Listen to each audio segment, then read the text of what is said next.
రైట్‌గా పత్రికల్లో వచ్చిన ప్రధాన వార్తలను చూద్దాం. ముందుగా నమస్తే తెలంగాణ చూస్తున్నాం. నమస్తే తెలంగాణలో రీసర్వే చేయాల్సిందే. బీసీ జనాభాను 5.5%కి తక్కువగా చూపించి కాంగ్రెస్ దగా చేసిందంటూ బీఆర్ఎస్ వర్కింగ్ ప్రెసిడెంట్ కేటీఆర్ తీవ్రంగా ఆగ్రహం వ్యక్తం చేశారు. ప్రభుత్వం చేసినటువంటి కులగణన పట్ల ఆయన పూర్తిగా వ్యతిరేకించారు. బీసీల సంఖ్యను పూర్తిగా తగ్గించి 5.5% బీసీల సంఖ్యను జనాభాను తక్కువ చేసి కాంగ్రెస్ ప్రభుత్వం బీసీలను మోసం చేసిందంటూ ఆయన తీవ్రంగా ఆగ్రహం వ్యక్తం చేశారు. బీసీ జనాభాను 5.5%కి తక్కువగా చూపించిన కాంగ్రెస్ దగా చేసినట్టు కేటీఆర్ ఆగ్రహం వ్యక్తం చేశారు. కులగణన తప్పుల తడక నివేదిక చిత్తు కాగితం బీసీల జనాభాను కావాలనే సర్కారు తగ్గించింది. 22 లక్షల మంది లేనట్టుగా చూపడం దారుణం. సంక్షేమ పథకాల్లోనూ వారి వాటా తగ్గుతుంది. చిత్తశుద్ధి ఉంటే రాజ్యాంగ సవరణ సాధ్యమే. కామారెడ్డి డిక్లరేషన్కు వాళ్లే తూట్లు పొడిచారు. కాంగ్రెస్ అన్యాయాన్ని జనంలోకి తీసుకెళ్తాం. మండలాలు నియోజకవర్గాల వారీగా భావజాల వ్యాప్తికి పటిష్ట చర్యలు చేపడతాం.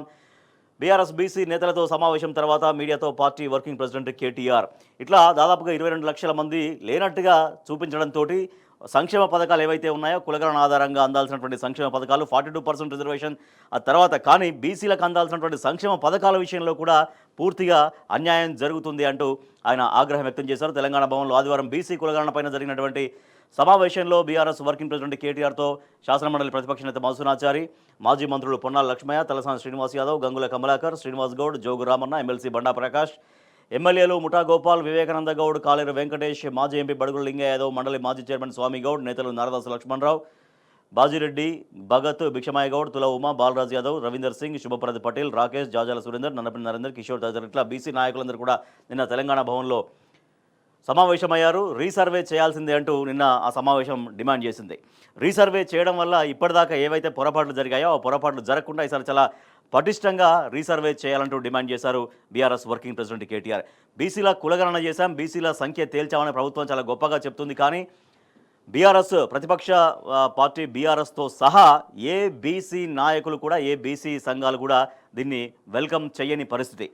ఇది బీసీలను ముమ్మాటికి ద్రోహం చేసింది, బీసీల సంఖ్యను తగ్గించి చూపించింది ప్రభుత్వం అంటూ ఈ రకంగా చాలా తీవ్రంగా ఆగ్రహావేశాలు వ్యక్తమవుతున్నాయి. సో ఆల్రెడీ బీసీలకు 42% కోటా స్థానిక సంస్థల ఎన్నికల్లో కల్పిస్తామని చెప్పారు, 6 నెలల్లో అని చెప్పారు. కామారెడ్డి వేదికగా బీసీ డిక్లరేషన్ అనౌన్స్ చేశారు. కాంగ్రెస్ మేనిఫెస్టోలో కూడా పెట్టినటువంటి ప్రధానమైన అంశం అది బీసీలకు. కానీ ఏకంగా కులగణనే తప్పుల తడకగా ఉంటే కులగణన లెక్కలే సరిగ్గా తేల్చలేకపోతే ఇంకా 42% రిజర్వేషన్ అనేది ఎట్లా వర్తింపజేస్తారు అంటూ బీసీ నాయకులందరూ కూడా తీవ్రంగా ఆగ్రహం వ్యక్తం చేస్తున్నారు. బీసీలకు రేవంత్ క్షమాపణ చెప్పాలి అంటూ కూడా ఆయన డిమాండ్ చేశారు. బీసీల సంఖ్యను కావాలని తగ్గించినందుకు ముఖ్యమంత్రి రేవంత్ రెడ్డి వారికి క్షమాపణ చెప్పాలి. ప్రభుత్వ సంక్షేమ పథకాల్లో, రేషన్ కార్డుల్లో, ఇండ్ల కేటాయింపుల్లో 6 గ్యారెంటీలు తమ వాటా తగ్గుతుందేమోనని బలహీన వర్గాల బిడ్డలు ఆందోళనతో ఉన్నారు.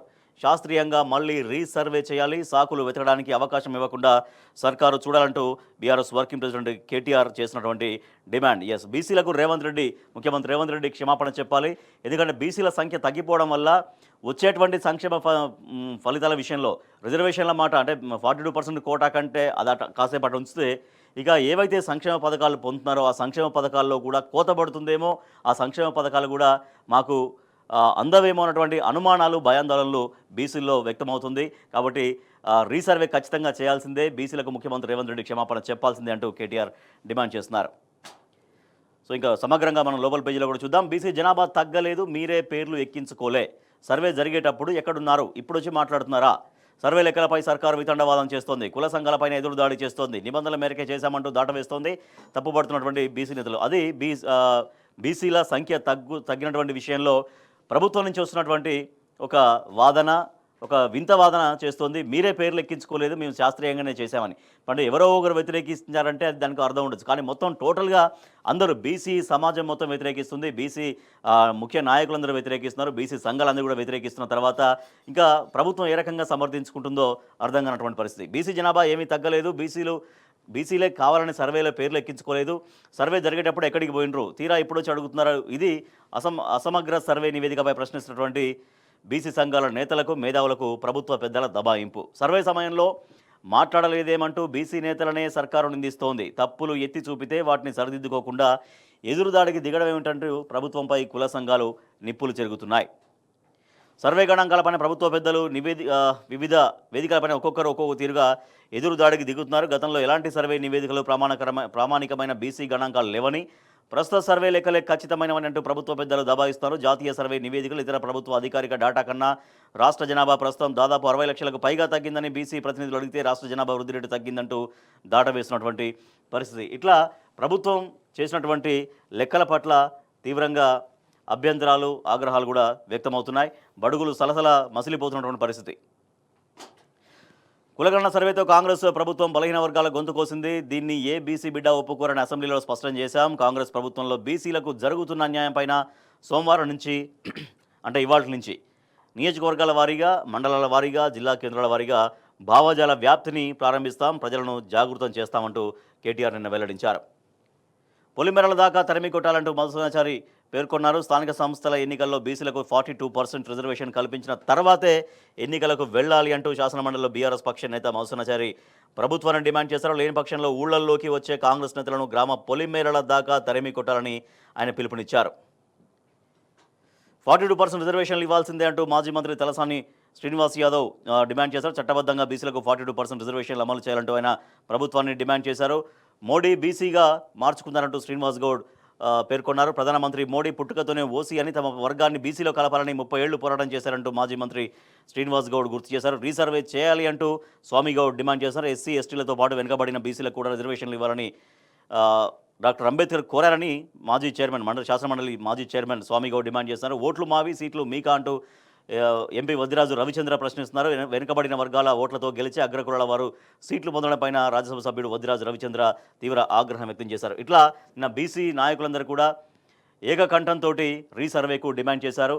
ఖచ్చితంగా ఇవాటి నుంచి అన్ని మండలాల వారీగా, నియోజకవర్గాల వారీగా, జిల్లాల వారీగా బీసీలను ఈ ప్రభుత్వం ఎట్లా మోసం చేసింది, ఎట్లా నమ్మించి దగా చేసింది, బీసీల లెక్క తేల్చడంలోనే ఈ ప్రభుత్వం ఎటువంటి ఒక అనాలోచితమైనటువంటి విధానాన్ని అవలంబించింది అంటూ ఇవాటి నుంచి ఒక భావజాల వ్యాప్తి ప్రారంభిస్తామంటూ బీఆర్ఎస్ ప్రకటించింది. బీఆర్ఎస్ పార్టీ వర్కింగ్ ప్రెసిడెంట్ నిన్న స్పష్టం చేశారు. కేసీఆర్ హయాంలోనే బీసీలకు న్యాయం జరిగిందంటూ నిన్న నాయకులందరూ కూడా గుర్తు చేశారు. కేసీఆర్ ప్రభుత్వ పాలనలో బీసీలకు న్యాయం జరిగిందంటూ బీఆర్ఎస్ వర్కింగ్ ప్రెసిడెంట్ కేటీఆర్ చెప్పారు. స్థానిక సంస్థలు, అసెంబ్లీ, పార్లమెంట్ ఎన్నికల్లో కూడా మిగతా పార్టీలతో పోలిస్తే బీసీలకు ఎక్కువ సీట్లు ఇచ్చింది బీఆర్ఎస్ పార్టీ అంటూ ఆయన స్పష్టం చేశారు. రైట్. రాజ్యాంగ సవరణ సాధ్యమే. రాష్ట్రంలో స్థానిక సంస్థల ఎన్నికల్లో బీసీలకు 42% రిజర్వేషన్లు ఇవ్వాలనే చిత్తశుద్ధి కాంగ్రెస్ పార్టీకి ఉంటే రాజ్యాంగ సవరణ సాధ్యమేనంటూ కేటీఆర్ పేర్కొన్నారు. ప్రధాని మోడీ, పార్లమెంటు ప్రతిపక్ష నేత రాహుల్ గాంధీ ఇద్దరు కూర్చొని ఛాయ్ దాగేలోపు రాజ్యాంగ సవరణ జరుగుతున్నట్టు తెలిపారు. ఇందిరాగాంధీ జమానాలో ముల్కీ రూల్స్ను రద్దు చేస్తూ రాజ్యాంగ సవరణ చేయలేదా అంటూ ప్రశ్నించారు. సర్వేను సవరించాలి, ఆ తర్వాతే స్థానిక ఎన్నికలు జరపాలి, కులాల వారీగా వివరాలు వెల్లడించాలి, జనాభా మేరకు నిధుల వాటా కావాలి, బీసీలకు 42% కోటా ఇవ్వాల్సిందే, పార్టీ పరంగా రిజర్వేషన్లు అసాధ్యం, కేసీఆర్తోనే మేధరులకు న్యాయం, నమస్తే తెలంగాణతో మహేంద్ర సంఘం రాష్ట్ర అధ్యక్షుడు శ్రీనివాస్. ఇట్లా అన్ని వర్గాల వాళ్ళు, అన్ని కుల సంఘాల వాళ్ళు కూడా బీసీల లెక్క తేల్చినటువంటి విషయంలో పూర్తిగా తప్పుపడుతున్నారు, పూర్తిగా అభ్యంతరం వ్యక్తం చేస్తున్నారు. కొనసాగుతున్న గాంధీ నాయక్ దీక్ష. జనగామ జిల్లా కొడగండ్ల మండలం గిర్నితండలో జీసీసీ మాజీ చైర్మన్ ధరావత్ మోహన్ గాంధీ చేపట్టిన దీక్ష ఆదివారం 2వ రోజుకు చేరింది. ఈ సందర్భంగా గాంధీ నాయక్ మాట్లాడుతూ స్థానిక ఎన్నికల్లో 3 పిల్లల నిబంధన ఎత్తేసే వరకు పోరాటం చేస్తారని తెలిపారు ఆయన. ఫీజు రాయితీకి బడుగులు దూరం, బీసీ విద్యార్థులకు సర్కారు మోసం, రాష్ట్రీయ ప్రవేశ పరీక్షల్లో వర్తింపు కరువు, ఓసీ జనరల్ విద్యార్థులు సమానంగా ఫీజు, జేఈ నీట్లో ఓబీసీలకు రాయితీ అంటూ ఈ వార్త మనం చూడొచ్చు.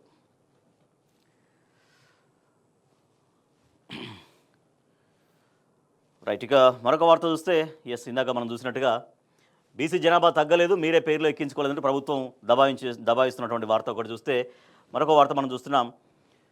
త్వరలో మున్నూరు కాపు కథన బేరీ, తక్కువ చేస్తే ఇరువాళ్ళు దున్నేస్తాం, అణచివేయాలని చూస్తే అగ్గిపుట్టిస్తాం, సీఎం రేవంత్ రెడ్డి కుట్రల్ని ఛేదిస్తాం, కాంగ్రెస్ సర్కార్కు ధీటుగా జవాబిస్తాం, బోగస్ సర్వేకు నిరసిస్తూ ఆందోళనలు అంటూ మున్నూరు కాపు అపెక్స్ కౌన్సిల్ సభలో సర్కారు తీరుపైన నాయకులు నిప్పులు చెరిగారు. మున్నూరు కాపు అపెక్స్ కౌన్సిల్ సమావేశంలో మాట్లాడుతున్న రాజ్యసభ సభ్యుడు వద్దిరాజు రవిచంద్ర, రాష్ట్ర ప్రభుత్వం కుట్రపూరితంగా చేసిన కులగణన సర్వేకు వ్యతిరేకంగా త్వరలో 10 లక్షల మందితో హైదరాబాద్లో మున్నూరు కాపు కథన బేరీ నిర్వహిస్తామంటూ అపెక్స్ కౌన్సిల్ ప్రకటించింది. కాంగ్రెస్ ప్రభుత్వం మున్నూరు కాపులను ఉద్దేశపూర్వకంగా తక్కువ చేసి చూపించిందని ఆగ్రహం వ్యక్తం చేసింది. ఇక రిజర్వేషన్లు పెంచాకే ఎన్నికలు జరపాలి, రిజర్వేషన్ల చట్టబద్ధతపైన కల్పించాలి, లేకుంటే కాంగ్రెస్ ప్రభుత్వంపై యుద్ధం తప్పదు, బీసీ సంఘాల నేతలు ఆర్ కృష్ణయ్య, శ్రీనివాస్ గౌడ్ డిమాండ్ చేస్తూ ఉన్నారు. రైట్. బీసీ జనాభా విషయంలో జనాభాను లెక్క తేల్చడంలో ప్రభుత్వం పూర్తిగా తప్పుడు లెక్క చూపించిందంటూ అన్ని వర్గాల వాళ్ళు తీవ్రంగా ఆగ్రహం వ్యక్తం చేస్తున్నారు. నిన్న తెలంగాణ భవన్లో బీఆర్ఎస్ వర్కింగ్ ప్రెసిడెంట్ కేటీఆర్ ఆధ్వర్యంలో బీసీ బీఆర్ఎస్ నేతలందరూ కూడా సమావేశమయ్యారు.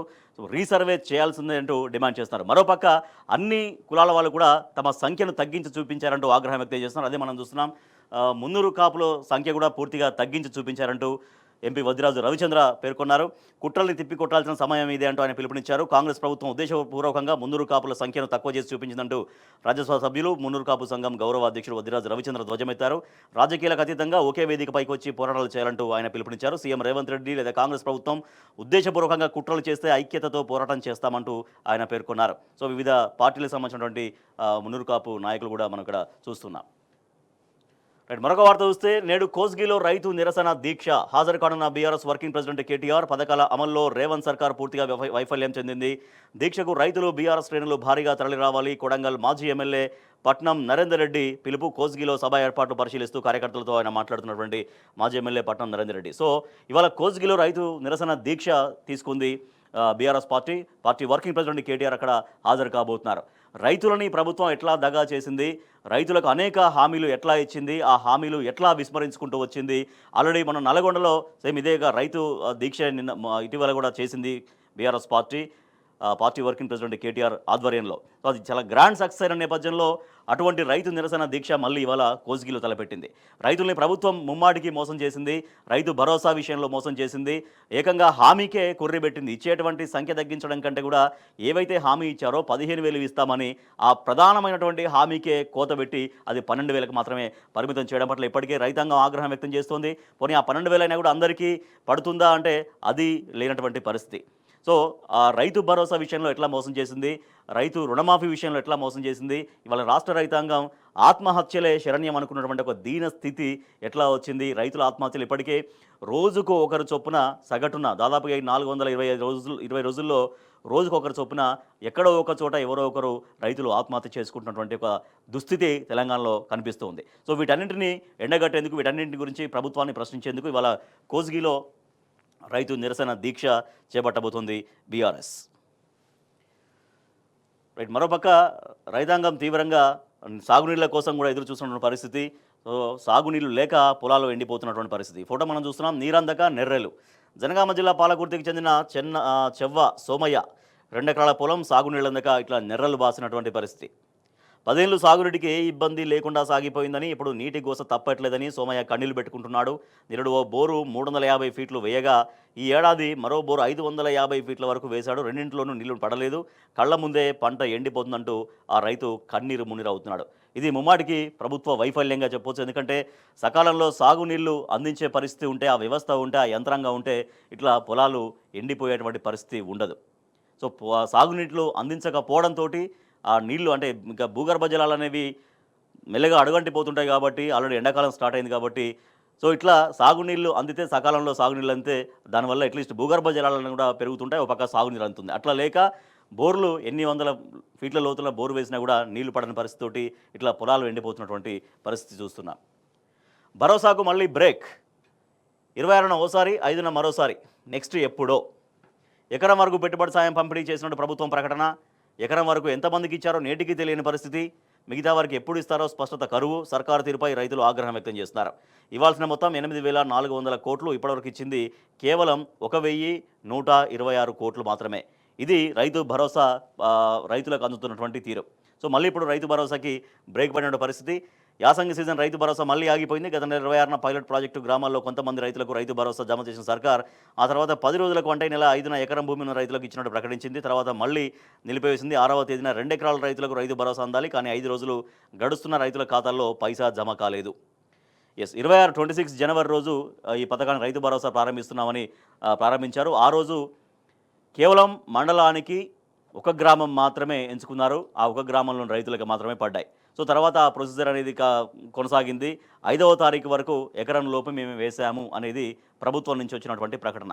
అంటే ఆయా గ్రామాల్లో ఏ గ్రామాల్లో అయితే ఎంచుకున్నారో ఆ గ్రామాల్లో ఎకరం లోపున్న రైతులకు కంప్లీట్ చేసేసాం అనేది ప్రభుత్వం నుంచి వచ్చిన ప్రకటన. కానీ 5వ తారీఖు తర్వాత మరి 6వ తారీఖు నుంచి మళ్ళీ 2 ఎకరాలు ఎవరికైతే ఉన్నాయో అట్లా పెరుక్కుంటూ వెళ్ళాలి. 5వ తారీఖు రోజు చేసిన ప్రకటన తర్వాత 6వ తారీఖు నుంచి మళ్ళీ రైతు భరోసా డబ్బులు అనేవి ఏ రైతు అకౌంట్లో 2 ఎకరాల నుంచి పడలేని పరిస్థితి. సో అంటే రైతు భరోసాకి మళ్ళీ బ్రేక్ పడింది. మళ్ళీ ఎప్పుడు ఇస్తారు, అసలు మా దాకా వస్తుందా రాదా రైతు భరోసా అనేది రైతుల్లో ఒక ఆందోళన కలుగుతున్నటువంటి అంశం. యాసంగి రైతు భరోసా పంపిణీ ఆగుతూ సాగుతుంది. ఈ యాసంగిలో సుమారు 1.5 కోట్ల ఎకరాలకు సంబంధించి 8,400 కోట్లు పెట్టుబడి సాయం రైతుల ఖాతాల్లో జమ చేస్తామని డిప్యూటీ సీఎం బట్టి విక్రమార్క స్వయంగా వెల్లడించారు. అయితే ఇప్పటివరకు కేవలం 21.45 లక్షల మంది రైతులకు 1,126 కోట్లు మాత్రమే పడ్డాయి. ఇంకా అందాల్సినవి దాదాపుగా 7,000 కోట్లున్నాయి. ఆ 7,000 కోట్ల రైతులకు ఎప్పుడు చేరుతుందో తెలియనటువంటి పరిస్థితి. మరోపక్క సన్న వడ్ల బోనస్కు ఏకనామం 48 రోజులైనా రైతుల ఖాతాల్లో ప్రభుత్వం పైసలు జమ చేయలేదు. 432 కోట్లు విడుదల చేయాలంటూ మాజీ మంత్రి హరీష్ రావు డిమాండ్ చేస్తున్నారు. సో దానికి సంబంధించినటువంటి వార్త చూస్తే 48 డేస్ అయినా రైతుల ఖాతాల్లో జమ చేయలేదు. పెండింగ్లో ఉన్నటువంటి 432 కోట్లు విడుదల చేయాలి. మంత్రి ఉత్తమ్ కుమార్ మాటలు ఉత్తర ప్రగల్భాలుగానే మిగిలిపోతున్నాయి. రైతులను దగా చేసిన కాంగ్రెస్ సర్కార్ ఇది అంటూ మాజీ మంత్రి హరీష్ రావు తీవ్రంగా ఆగ్రహం వ్యక్తం చేస్తున్నారు. వరంగల్ రైతు డిక్లరేషన్ ఏమైంది? షరతులు లేకుండా కందులు కొనుగోలు చేయాలి. పొద్దుతిరుగుడు కొనుగోలు కేంద్రాలు ప్రారంభించాలి. సీఎం రేవంత్ రెడ్డికి ఆయన బహిరంగ లేఖ రాశారు. సిద్దిపేటలో మీడియాకు విడుదల చేసిన హరీష్ రావు ముఖ్యమంత్రి రేవంత్ రెడ్డికి ఆయన బహిరంగ లేఖ రాశారు. వరంగల్లో రైతు డిక్లరేషన్ చెప్పారు. రైతు డిక్లరేషన్లో ఉన్నటువంటి హామీల్లో బోనస్ అనేది కూడా ఒకటి. కేవలం అంటే వడ్లకే మాత్రం కాదు, కొన్ని ధాన్యాలకు కూడా, వివిధ రకాల ధాన్యాలకు కూడా ఇస్తామన్నారు. ఆ ధాన్యాలకు ఇచ్చినటువంటి బోనస్ ఎక్కడ పోయింది అంటూ ఆయన ప్రశ్నిస్తున్నారు. కాంగ్రెస్ పార్టీకి ఎందుకు క్షీరాభిషేకం చేయాలి? రుణమాఫీ చేయనందుక, రైతు బంధు ఇయ్యనందుక, సన్నవడ్లకు బోనస్ ఇయ్యనందుక, రండి గ్రామాలకు వస్తే ఏ అభిషేకాలు చేయాలో ప్రజలు చేసి చూపిస్తారంటూ హరీష్ రావు రియాక్ట్ అవుతున్నారు. బీఆర్ఎస్ది జగమంతా పాలన, కాంగ్రెస్ది సగమంతా పాలన, మాది అసలు పాలన, మీది కొసరు పాలన, సంతృప్తి సంక్షేమం, బీఆర్ఎస్ పాలన సంక్షోభం, అసంతృప్తి అసహనం కాంగ్రెస్ విధానం అంటూ హరీష్ రావు డిమాండ్ చేస్తున్నారు. సంతృప్తి సంక్షేమం బీఆర్ఎస్ పాలన అయితే, సంక్షోభము అసంతృప్తి అసహనము ఇది కాంగ్రెస్ విధానంగా ఆయన పేర్కొన్నారు. కాంగ్రెస్ మోసగారి, కందులు పండించిన రైతుల నుంచి ఎకరాకు 3 క్వింటాలే కొనుగోలు చేస్తున్నారు. మిగతాది ఎక్కడ అమ్ముకోవాలి? 3 క్వింటాలే కొనుగోలు చేసుడు ఏంది? కంది రైతుల మీద ఇంత పగ ఎందుకు? ఇంత కక్ష ఎందుకు? కందులు పండించడం నేరమా అంటూ ఆయన ప్రశ్నిస్తున్నారు. కాంగ్రెస్ బోనస్ బోగస్, రైతాంగాన్ని మోసం చేసిన సర్కార్, హామీలు అమలు కాకపోతే ప్రజా తిరుగుబాటు తప్పదు. 432 కోట్ల బోనస్ చెల్లింపులు పెండింగ్. నర్సంపేట మాజీ ఎమ్మెల్యే పెద్ది సుదర్శన్ రెడ్డి కూడా డిమాండ్ చేస్తున్నారు. ఇట్లా బోనస్ అందలేదంటూ రైతులు తీవ్రంగా ఇబ్బందులు పడుతున్నటువంటి పరిస్థితి. 1.46 లక్షలు రావాలి అంటూ ఒక రైతు, ఖమ్మం జిల్లా రైతు, బోనస్ నగదు జమ కాలేదంటూ ఖమ్మం జిల్లా రైతులకు సంబంధించినటువంటి రియాక్షన్స్ మనం చూస్తున్నాం. మాట నిలబెట్టుకోవడం అంటే ఇదేనా అంటూ మహిళా రైతు అడుగుతున్నారు. మహబూబ్ నగర్ రైతులు కూడా ప్రశ్నిస్తున్నారు. అధికారులు పట్టించుకోవడం లేదు, బోనస్ విషయంలో మాకు రావాల్సిందే. కొమరంభీం ఆసిఫాబాద్ జిల్లా నుంచి కూడా రైతులు ఇంకా బోనస్ డబ్బులు రాలేదంటూ రైతాంగం తీవ్రంగా ఎదురు చూస్తున్నటువంటి పరిస్థితి. రైట్, మరొక వార్త చూస్తే ఢిల్లీ ఎన్నికలకు సంబంధించి ఢిల్లీలో ఆప్ను మేమే ఓడించాం. హర్యానాలో కేజ్రీవాల్ మమ్మల్ని ఓడించారు. 2 రాష్ట్రాల్లోనూ లబ్ధి పొందిన పార్టీ బీజేపీ. కేరళ పర్యటనలో రేవంత్ సంచలన వ్యాఖ్యలు చేశారు. ఇందిరమ్మ ఇండ్లు, ఆత్మీయ భరోసా అమలు చేసినట్టుగా ప్రచారం. పీవీకి కాంగ్రెస్ చాలా చేసింది. సీఎం రేవంత్ సంచలన వ్యాఖ్యలపైన సర్వత్రా వెల్లువెత్తుతున్నటువంటి విమర్శలు. సో ఇది ముఖ్యమంత్రి రేవంత్ రెడ్డి చేసినటువంటి ప్రకటన. ఢిల్లీలో ఆప్ను మేమే ఓడించామంటే బీజేపీని మేమే గెలిపించామని చెప్పినట్టే అనేది జరుగుతున్నటువంటి చర్చ. ఢిల్లీలో ఆమ్ ఆద్మీ పార్టీ ప్రభుత్వం కూలిపోవడానికి, అరవింద్ కేజ్రీవాల్ ఓడిపోవడానికి కాంగ్రెస్ కారణమంటూ సీఎం రేవంత్ రెడ్డి సంచలన వ్యాఖ్యలు చేశారు. హర్యానాలో కాంగ్రెస్ ఓటమికి ప్రతీకారంగా ఢిల్లీ పరిణామాలు చోటు చేసుకున్నట్టు చెప్పారు. ఆదివారం కేరళలోని తిరువనంతపురంలో జరిగినటువంటి మాతృభూమి ఇంటర్నేషనల్ ఫెస్టివల్కు సీఎం రేవంత్ రెడ్డి ముఖ్య అతిథిగా హాజరయ్యారు. సందర్భంగా సొంత పార్టీ పైన ఆసక్తికరమైన వ్యాఖ్యలు చేశారు. తెలంగాణలో అమలు చేయని పనులు చేస్తున్నట్టుగా పచ్చి అబద్ధాలు ప్రచారం చేశారు. హర్యానాలో కేజ్రీవాల్ డిస్టర్బ్ చేశారు. కాంగ్రెస్ ఓడిపోయింది, అందుకే ఢిల్లీలో కాంగ్రెస్ చేయాల్సినంత చేసింది, అంతిమంగా 2 రాష్ట్రాల్లో బీజేపీకి లబ్ధి చేకూర్చింది అంటూ సీఎం రేవంత్ రెడ్డి చేసినటువంటి వ్యాఖ్యలు కాంగ్రెస్ పార్టీని కూడా ఒక రకమైనటువంటి విస్మయానికి గురి చేశాయి. అంటే కాంగ్రెస్ పార్టీని కావాలని ఓడించి బీజేపీని గెలిపించడం కోసం ప్రయత్నం చేశారా ఏంటి అన్నటువంటి ఒక చర్చ కాంగ్రెస్ పార్టీలో అంతర్గతంగా సాగుతున్నటువంటి చర్చ. అట్ ద సేమ్ టైం పీవీకి చాలా చేసింది అంటూ సీఎం రేవంత్ రెడ్డి చేసిన వ్యాఖ్యల పట్ల పీవీ కుమార్తె ఎమ్మెల్సీ సురభి వాణిదేవి గారు ఆవేదన వ్యక్తం చేశారు. నాన్న పార్థివ దేహానికి కనీస మర్యాద కూడా ఇవ్వలేదంటూ నాటి జరిగినటువంటి ఘటనను ఆమె గుర్తు చేసుకున్నారు. రైట్, మరొక వార్త చూస్తే నిన్న ఛత్తీస్గఢ్లో భారీ ఎన్కౌంటర్ జరిగింది. దానికి సంబంధించినటువంటి వార్త చూద్దాం. తుపాకుల మద్దతుతో దద్దరిల్లిన దండకారణ్యం 31 మంది ఎన్కౌంటర్ ఎదురు కాల్పులో 2 జవాన్లు మృతి మరో 2కి గాయాలు బీజాపూర్లో మావోయిస్టులు భద్రతా దళాల మధ్య కాల్పులు మావోయిస్టు తెలంగాణ రాష్ట్ర కమిటీ భేటీ సందర్భంగా ఘటనా మృతుల్లో తెలంగాణ క్యాడర్ నేతలు 12 మృతదేహాలు స్వాధీనం 2026 మార్చి కల్లా నక్సలిజం అంటూ హోంమంత్రి అమిత్ షా చేసినటువంటి స్టేట్మెంట్ చూడొచ్చు. దండకారణ్యంలో మరోసారి తుపాకులు గర్జించాయి. మావోయిస్టులు భద్రతా దళాలకు మధ్య జరిగిన భీకర పోరులో 31 మంది మావోయిస్టులు మృతి చెందారు. మావోయిస్టు తెలంగాణ రాష్ట్ర కమిటీ సమావేశమై పోలీసులు దాడి చేయడం పైన కాల్పులకు దారితీసింది. మృతుల వివరాలు ఇంకా తెలియరాలేదు. ఏడాది జనవరి 1 నుంచి ఇప్పటివరకు 40 రోజుల్లో 81 మంది నక్సల్స్ భద్రతా బలగాల కాల్పుల్లో మృతి చెందారు. రైట్గా మరొక వార్త చూస్తే అన్ని టెండర్లు ఆ మంత్రికైనా కేబినెట్ సహచరుడితో మరో మంత్రి పనుల పంచాయతీ ఏడాదైనా తనకు పనులేవి ఇవ్వకపోవడంపై అసంతృప్తి తన జిల్లా ప్రాజెక్టును ఆయనకే ఇస్తారన్న ప్రచారంపై కినుక దక్షిణ తెలంగాణ మంత్రుల కోల్డ్ వార్పై కాంగ్రెస్లో చర్చ సాగుతున్నటువంటి వార్త ఒకటి మనం చూస్తున్నాం. రైట్ ఇక గోదావరి ఇప్పుడు ఇక ఎడారి కాంగ్రెస్ సర్కారు తీరుతో అంతా తారుమారు కాళేశ్వరం ప్రాజెక్టుతో అప్పుడు పంటలకు పుష్కలంగా నీరు ఇప్పుడు 100 కిలోమీటర్లు ఖాళీగా దర్శనమిస్తున్న గోదావరి యాసంగి పంటల సాగుపై అన్నదాతల్లో ఆందోళన. గోదావరి తెలంగాణకు జీవనది తాగునీటికి పంటలకు కరెంటు తయారీకి పరిశ్రమలకు ఇదే జీవనాధారం. వానాకాలంలోనే పుష్కలంగా పారే గోదావరిపై తెలంగాణ తొలి ముఖ్యమంత్రి కేసీఆర్ చేపట్టిన కాళేశ్వరం ప్రాజెక్టుతో జీవనదిగా మారగా కాంగ్రెస్ సర్కారు కక్షపూరిత తీరుతో ఇప్పుడు జలం లేని ఎడారిగా మారిపోయింది. నాటి సీఎం కేసీఆర్ కాళేశ్వరం ప్రాజెక్టు నిర్మించిన తర్వాత ఎల్లంపల్లి నుంచి సుందిల్లా అన్నారం మేడిగడ్డ సమ్మక్క బ్యారేజీ వరకు దాదాపు 130 కిలోమీటర్ల మేరకు నది ఎండాకాలంలోనూ కూడా గోదావరి నిండుగా కలకలడిది. గోదావరి నదిలోని నీటితో తెలంగాణలోని అత్యధిక ప్రాంతంలో భూగర్భ జలాలు సమృద్ధిగా ఉండేవి. కానీ ఇప్పుడు సర్కారు అనాలోచిస్తున్నటువంటి విధానాలతో నిర్ణయాలతో గోదావరి ఇప్పుడు ఎడారిగా మారుతున్న పరిస్థితి. కర్ణాటక కరుణిస్తేనే యాసంగి జూరాల ఆయకట్టు సాగుపై కమ్ముకున్న నీడలు పడిపోతున్న నీటి మట్టం కన్నడ సీఎంకు విన్నవించిన మంత్రి ఎమ్మెల్యేలు ఆందోళనలో రైతులు ఉన్నటువంటి పరిస్థితి. ఆర్టీసీ విలీనాన్ని పూర్తి చేయాలి, ఎన్నికల హామీలు నెరవేర్చాలి, ఎండీ సజ్జనార్పై విచారణ జరపాలి, సానుకూల నిర్ణయం తీసుకోకుంటే సమ్మె తథ్యం, చర్చల నేపథ్యంలో టీఎంయూ స్పష్టీకరణ అంటూ ఆర్టీసీ సమ్మె వార్త చూస్తున్నాం. ఇక మిగతా పత్రికలు వచ్చినటువంటి వార్తలు కూడా ఒకసారి చూద్దాం. సాక్షిలో ఎరుపెక్క ఇంద్రావతి ఛత్తీస్గఢ్లోని ఇంద్రావతి నేషనల్ పార్కులో భారీ ఎన్కౌంటర్ 31 మంది మావోయిస్టులు మృతి అంటూ వార్త చూడొచ్చు. ఇక్కడ కూడా ఎన్కౌంటర్ సంబంధించిన వార్త చూస్తున్నాం. ఆంధ్రజ్యోతిలో అడవిలో నెత్తుటేర్లు ఛత్తీస్గఢ్ ఎన్కౌంటర్ 31 మంది నక్సల్స్ మృతి అనే వార్త చూస్తున్నాం. దద్దరిన ఛత్తీస్గఢ్ అంటూ ఈనాడులో వార్త కూడా చూడొచ్చు. ఎదురుకాల్పులో 31 మంది మావోయిస్టుల మృతికి సంబంధించిన వార్త చూస్తే Telangana today 31 Naxals killed in Chhattisgarh encounter అని ఛత్తీస్గఢ్ ఎన్కౌంటర్ వార్త చూస్తే KTR calls caste survey irrelevant demands government to conduct fresh survey in state. ఇది మళ్ళీ కులగలను ఫ్రెష్గా రీసర్వే చేయాలంటూ కేటీఆర్ చేసినటువంటి డిమాండ్కి సంబంధించిన వార్త చూస్తున్నాం. టీవీ పత్రికల్లో వచ్చినటువంటి ప్రధాన వార్త